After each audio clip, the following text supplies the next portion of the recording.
I was going to open with a song, and the song goes like this. La da da da da da da.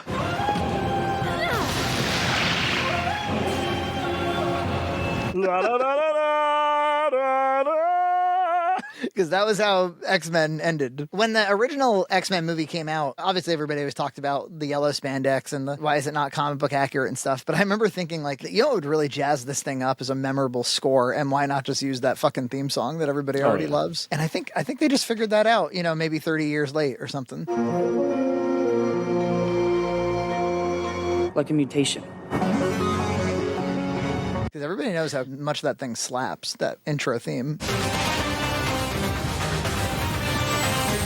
Yeah, and the remix version is really, really good. Like, every time Disney Plus, it like comes up with that button that says skip intro, I'm like, shut the fuck up, you stupid bitch. I'm not gonna skip the intro. And they kind of, yeah, like that might be my favorite part of the whole experience. And they Game of Thrones-ized it, right? Where like as the story develops, the intro develops. Everybody loves that. That's an enjoyable. When Magneto goes missing, it's his intro is just the background without him in it or the words. It's great. That's really fun and really smart. It's a good storytelling technique, I think, with anything episodic to kind of like re-ground you. Like Better Call Saul, Breaking Bad, they'll do it with like, they'll open an episode with a big flashback, a flashback to something you've never seen before, but like a flashback that kind of like refocuses you on what this character is all about or what they want or what's in their mind. And this intro is another way of doing that. Or, you know, I don't know, I think of like opening Return of the King with Smeagol. Just these little ways of kind of being like, yeah, there's a lot of plot and there's a lot of crap and there's a lot of MacGuffins and there's a lot of superpowers, but yeah, it's nice to kind of, and in this finale, when it kind of opened with, once again, Magnus, once again, Xavier, you know, locked in because that's kind of like the fundamentals of X-Men is these two having a philosophical conversation that will never end, that will never get resolved. And I gotta say, I was pretty pleased. In the first few episodes, I was like, oh, you know, this is made by people who maybe like will never get around to admitting that like Magneto is in fact villainous. Magneto was right.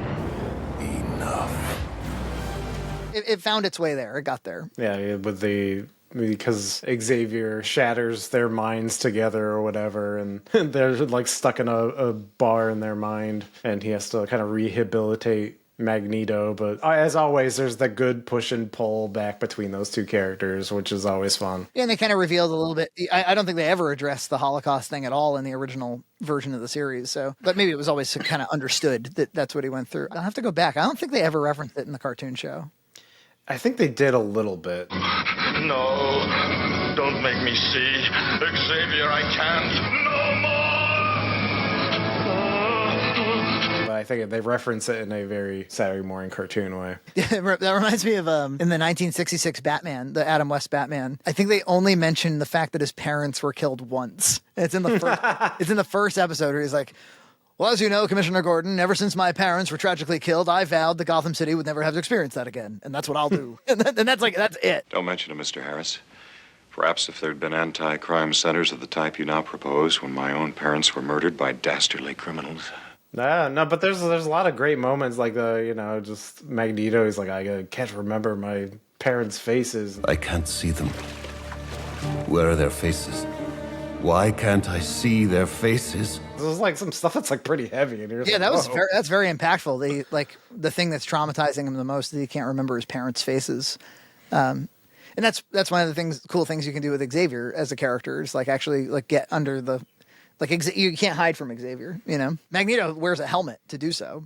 And it's really cool that like when Xavier's dead, quote unquote, Magneto doesn't have to wear his helmet anymore. It's like, it's like a big brother you're hiding from. It's like accountability that you're hiding from. And there's something about Xavier too. He is this like, the secret bomb that he knows it. He like when they're first coming out to each other in the bar that they're mutants. He's like, I could probably really do some damage with this, but I'm like choosing not to even like test those limits. Be mindful not to sound like you actually are a mutant.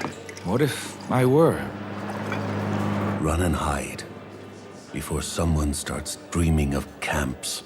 At the end of the day, this whole thing was about these like android, half mutant, half sentinel, mutant genocide kind of thing where they first started with Genosha and had like this horrible nuclear catastrophe, with Sentinels that, spoilers, kills Gambit. And as far as we can tell, actually kills Gambit. And then, there was a subplot where Cyclops had a baby with Madeline Pryor, and it got infected by a disease by Mr. Sinister. So they sent him to the future to get a cure, and that future baby becomes Cable. And now Cable's back to try to stop this kind of Sentinel genocide. And all the X-Men have to team up, and, they get in their old costumes and stuff. And it's kind of sweet. They rob Storm of her powers for a little while, so she has to kind of get her mojo back. Wolverine, in the penultimate episode, as he does in the comics, gets his adamantium stripped from him by Magneto. They don't pay that off. They don't really do anything in the finale with that, so I can't help but think that's like a season 2. Like, in the end, Asteroid M, Magneto's asteroid, comes hurtling at Earth, and they're able to stop it, but before they do, they all kind of like vanish with the asteroid, and it turns out they're in like the ancient Egyptian world, and they run into like an ancient Egyptian apocalypse. Some of them were sent to the future. It's very X-Men, so what do I want? But if you're going to tell a story that good, like, I do kind of want it to wrap up a little bit. Yeah, it's very comic booky to be like, oh, to be continued. But I don't know. At the same time, it is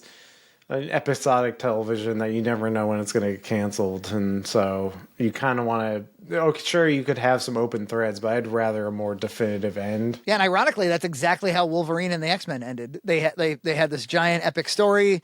It concludes. And then, like, Apocalypse walks out, and it's like, to be continued, and it never continued. Well, this is, I think, getting a season 2. It's got to. Come on. Apparently already mostly written by the showrunner, who we've been calling the pervert, but maybe uncharitably. I have no idea what he did. Or we don't know. It's probably fine.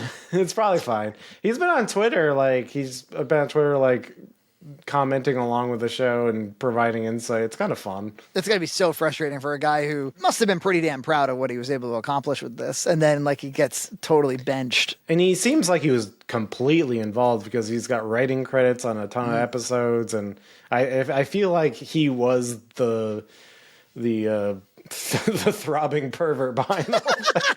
I don't know the story, but that's just my read. Did you notice that there was a moment in this finale where like Rogue charged up to like go attack? Like she backed that ass up right into the camera, and it's her big round juicy ass.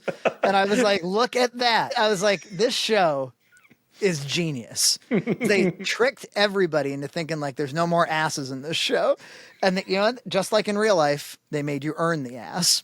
Made you earn the ass. I'm just going to give you the ass in the pilot episode. You're going to have to earn. They must have gone back, and they were like, in the finale, let's give them some Rogue butt. But by that point, it'll be great. They did some extra frames of animation to put that ass in. And how far we've come. I remember, like, in the first 2 episodes or whatever, you had like awkward Jubilee, like rotoscope dancing in the nightclub. And yeah. We were like, this show looks dumb and weird, and I don't get it. And it feels like American anime in a bad way and stuff. Like, that's kind of how we were all feeling. And then I swear to God, like, I don't know if I got used to it or if the animation actually improved over time. Remember, we were like, I'm sure it'll degrade, if anything, because of budget and everything. But I'm like now pretty damn impressed by the animation in this show overall. Yeah. I'm not sure if it is I got used to it or it got better, but it does feel like it found its footing.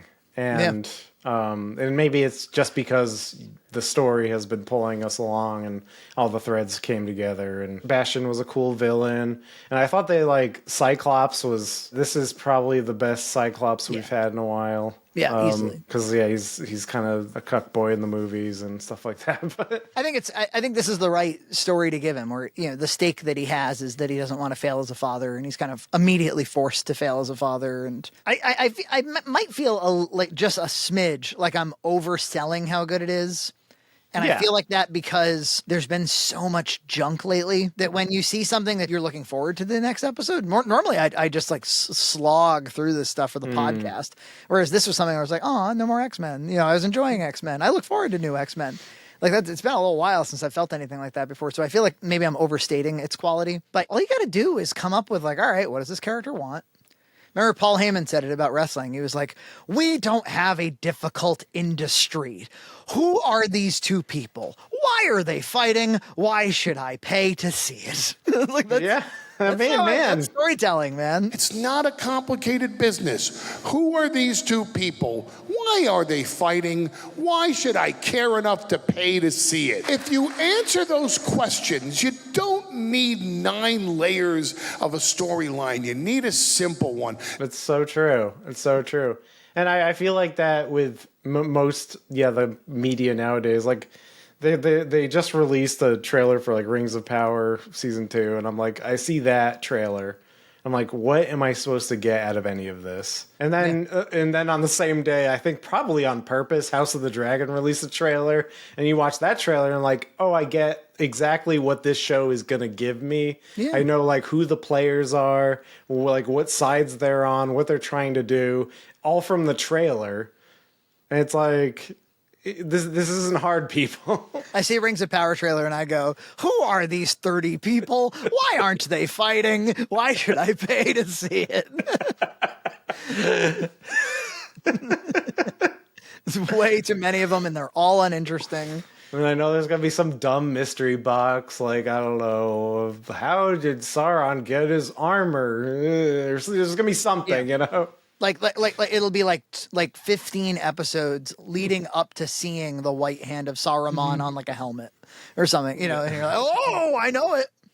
Yeah, or it's like, this is how he builds the tower with the eye. And you're just like, oh. Yeah. Did you see that Warner Brothers is in fact moving forward with, we reported on this years ago now, I feel like 2 years ago maybe. But, Warner Brothers wanted to develop more Peter Jackson, Lord of the Rings movies. It was like, yeah, they're doing it. Andy Serkis is directing. And therefore, the title of the movie, which we're all very excited about, is The Hunt for Gollum.